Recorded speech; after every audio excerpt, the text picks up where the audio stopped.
Strava can be your secret weapon in terms of getting faster, getting fitter, competing against yourself, which is absolutely the #1 priority.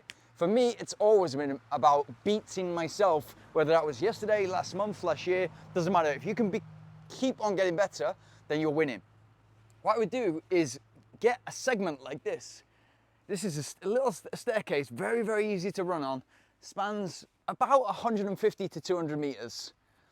I find a lot of these in Asia, a lot of these back home in Manchester, where you can just work really hard for 200 meters, do repetitions of them, and it will calculate your fastest time. It used to be called your fastest known time, and now it's your KOM, the king of the mountain. And that's on Strava, and you're competing against yourself, you're competing against everybody in your age group, everybody in your weight group, and everybody of the year. It's absolutely incredible. And I was looking at Strava yesterday, and it's 70% men.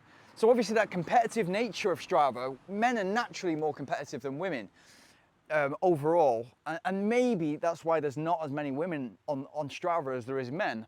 But you don't need to, if you want to keep those results private, you can keep those results private and just compete against yourself. You don't need to be super competitive like that.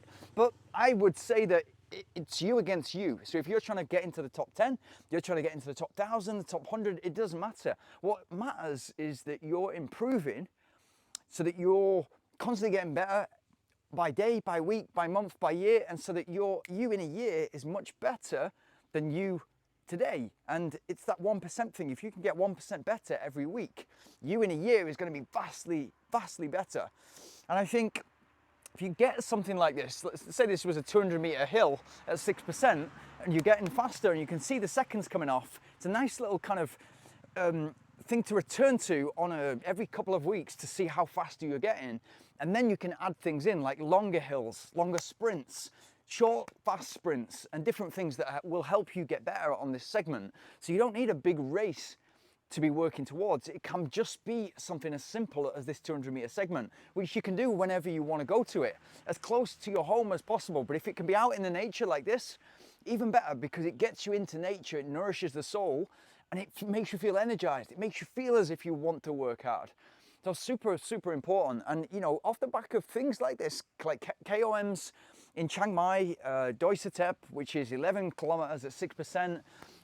In Granada, where I've kind of like done different segments, the last 10 kilometers of the Subido Pico Valletta, there's a segment there, it's about 50 minutes, so it's kind of running above 2,500 meters up to 3,300 meters at sort of 7.5, 8%. At 5 minute per kilometer pace, when you're that high in altitude, it's really tough to do.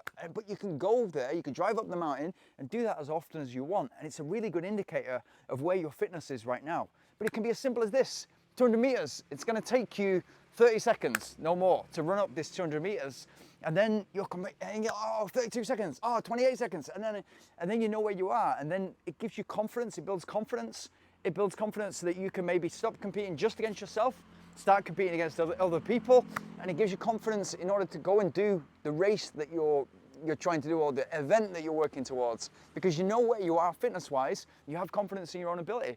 So it's super important. I would say get on Strava. If you're not on Strava, find out what Strava is, sign up to Strava. It's absolutely brilliant. You can race the segments everywhere. So if you're traveling a lot for work, or if you travel a lot anyway, it's a great way to find new segments, new running routes, and compete against other people from that local area. I love running up hills, so whenever I'm in an area, a new city or a new town, I'll find the local uphill segments and go for them and use it as a training session, because it gives you that much extra on interval day if you're competing for a segment and you're trying to run the fastest time that's ever been run. It's like a world record in your own right, but it's just kind of you against the clock. And then you can go home, upload it onto Strava, and it's going to be there for you. You don't need a special watch. It can be just recorded on your phone.